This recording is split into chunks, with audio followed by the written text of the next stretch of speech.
கடாயில் எண்ணெய் ஊற்றிட்டு சூடானதும் கரம் மசாலா, பட்டை, கிராம்பு, ஏலக்காய், சோம்பு, கல்பாசி போட்டு நல்லா வதக்கிட்டு சின்ன வெங்காயம் இல்லை பெரிய வெங்காயம் எது இருந்தாலும் பொடிசாக கட் பண்ணி போட்டுக்கோங்க. அப்புறம் பச்சை மிளகா 2 கீரி போட்டுட்டு புதினா, கொத்தமல்லி, கருவேப்பிலை 3 கொஞ்சம் கொஞ்சமாக போட்டுட்டு நல்லா வதக்கிடுங்க எண்ணெயிலேயே. அதுக்கப்புறம் இஞ்சி பூண்டு பேஸ்ட் 1 ஸ்பூன் போட்டு நல்லா வதக்கி விட்டுடுங்க. அதுக்கப்புறம் ஒரு தக்காளி இல்லை 1.5 தக்காளி போட்டு நல்லா வதக்கிக்கோங்க. மூடி வச்சு வதக்கி விடலாம். தக்காளி நல்லா வெந்ததுக்கப்புறம் நல்லா மசித்த மாதிரி கலந்து விடுங்க. கலந்து விட்டதும் வெறும் மிளகாய்த்தூள் 1 ஸ்பூன் இல்லைன்னா சாம்பார் மிளகாய்த்தூள் இருந்தாலும் 1 ஸ்பூன் போட்டுக்கலாம். அப்புறம் சக்தி சிக்கன் மசாலா 1.5 ஸ்பூன் போட்டுக்கோங்க.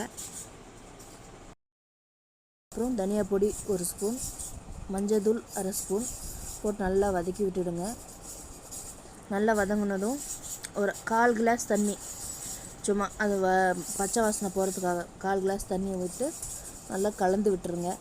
கலந்து விட்டுட்டு அந்த எண்ணெய்லாம் அந்த தண்ணி சுண்டி எண்ணெய்லாம் பிரிஞ்சு வர்ற மாதிரி இருக்கும். அந்த டைமில் நம்ம சிக்கனை போட்டு வதக்கிக்கலாம். நான் ஒரு 3/4 கிலோ சிக்கன் எடுத்திருக்கேன். அதுக்கு தகுந்த மாதிரி மசாலா தான் நான் போட்டு வதக்கியிருக்கேன்.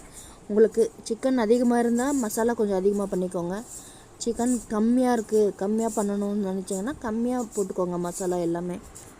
கலந்து விட்டுட்டு மூடி விட்டுருங்க. மூடி வச்சு ஒரு 15 நிமிஷத்துக்கு அப்புறம் ஓப்பன் பண்ணி பார்த்தோன்னா அது சிக்கன் அதுவே தண்ணி விட்டுருக்கும்.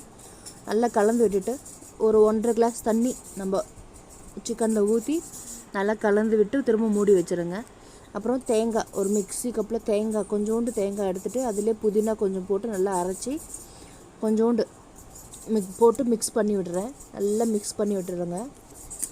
மிக்ஸ் பண்ணதுக்கப்புறம் திரும்ப மூடி வைக்கலாம். மூடி வச்சு நல்லா அது தண்ணியெல்லாம் சுண்டி கெட்டியாகிற வரைக்கும் வச்சுக்கோங்க. அதுக்கப்புறம் லெமன் புழிஞ்சிடுங்க. ஒரு 1/2 லெமன் போதும். லெமன் எதுக்கு போடுறோன்னா உப்பு காரம் எல்லாமே பேலன்ஸ் பண்ணோம் நம்மளுக்கு. அதனால் நல்லா போட்டு கலந்து மூடி வச்சுடுங்க. சிக்கன் நல்லா கெட்டியானதும் கொத்தமல்லி தூவி இறக்கிடலாம். அவ்வளோதாங்க, முடிஞ்சது.